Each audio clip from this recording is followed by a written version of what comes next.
saksi kunci itu yang diajak oleh tersangka untuk mengambil dan mengambil plastik itu. Tapi plastik isi, tapi untuk isinya dia menyatakan bahwa dia tidak tahu dan disampaikan oleh tersangka bahwa isinya bangkai anjing. Nah, hal ini dilakukan dalam rangkaian penyelidikan setelah diinformasikan ada informasi dari masyarakat.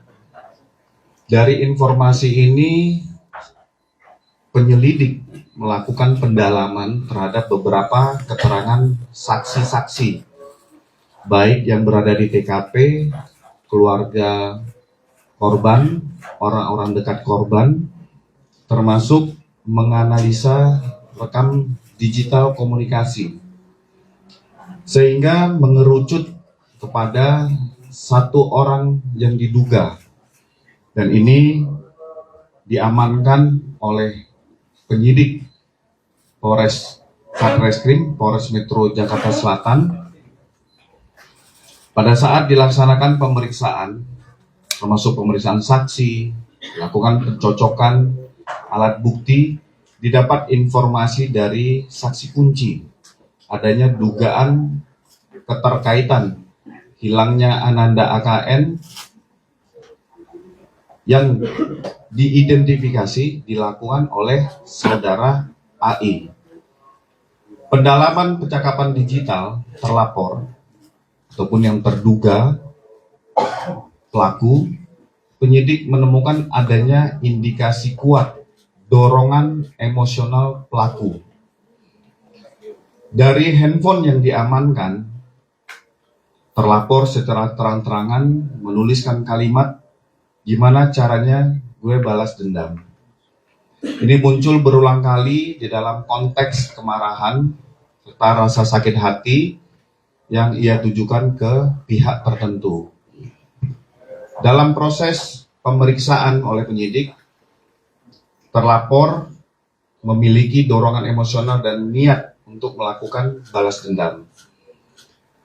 Hal ini diakui oleh tersangka melakukan penculikan terhadap Ananda AKN sampai dengan membawa korban dari salah satu masjid di wilayah Bintaro, Kecamatan Pesanggerahan, Jakarta Selatan.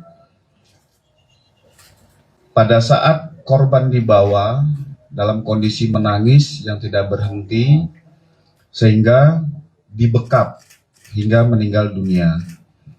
Setelah korban meninggal, pelaku membungkus jenazah dengan tas plastik berwarna hitam dan membuang di wilayah Tenjo, tepatnya di Jembatan Cilalai, pada tanggal 9 Maret 2025 pada malam hari, atau 3 hari setelah diketahui AKN hilang. Pada tanggal 20 November 2025, informasi masuk dan ini selalu didalami oleh penyidik persesuaian dari keterangan saksi, barang bukti, dan dilaksanakan prarekonstruksi sehingga penyidik menetapkan seorang tersangka berinisial AI. Dan dari hasil pemeriksaan mengakui jenazah dijemput, korban dijemput sampai dengan dibekap, meninggal dunia dan dibuang tanggal 9 Maret 2025. Ini yang kami sampaikan kepada rekan-rekan, termasuk kami baru ingin menyampaikan bahwa kerangka yang ditemukan patut diduga kuat sebagai anak yang hilang. Untuk kepastian secara ilmiah, scientific investigation, akan kita tunggu hasil uji DNA. Terima kasih yang kami hormati Bapak Kabid, Bapak Kapolres, dan rekan-rekan media semua. Oke, untuk memperjelas bahwa hasil penyelidikan kami berdasarkan alat bukti yang ada, dua alat bukti yang ada kita bisa menyimpulkan dan sudah kita gelarkan sebagai tersangka. Adapun motifnya yaitu dari komunikasi yang ada motif dendam pribadi dengan istrinya. Jadi istri tersangka ini bekerja di luar negeri. Nah, akibat bekerja di luar negeri, dari hasil chat itu muncul adanya dugaan perselingkuhan yang dilakukan oleh istrinya.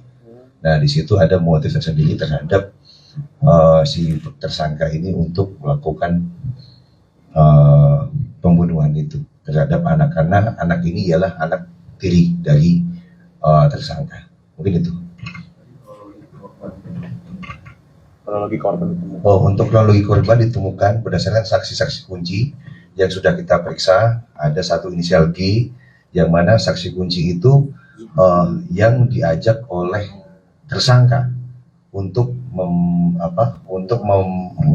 mengambil dan mengambil plastik itu. Tapi plastik isi, tapi untuk isinya dia menyatakan bahwa dia tidak tahu, dan disampaikan oleh tersangka bahwa isinya bangkai anjing. Mohon maaf, bangkai anjing gitu. Tapi dia nggak ngecek lagi dan menunjukkan di situ, dan alhamdulillah berkat bantuan dan doa semua dan dibantu oleh dengan K9, unit K9 dari Mabes Polri dan juga dari Polda, kita menemukan adanya kerangka manusia yang diduga korban Alvan. Tadi bahannya belum dijawab, Pak. Bahan dia gantung diri pakai apa? Pada saat di ruang konser, bahan yang digunakan untuk gantung diri ialah menggunakan celana, dan dia menggunakan celananya dia.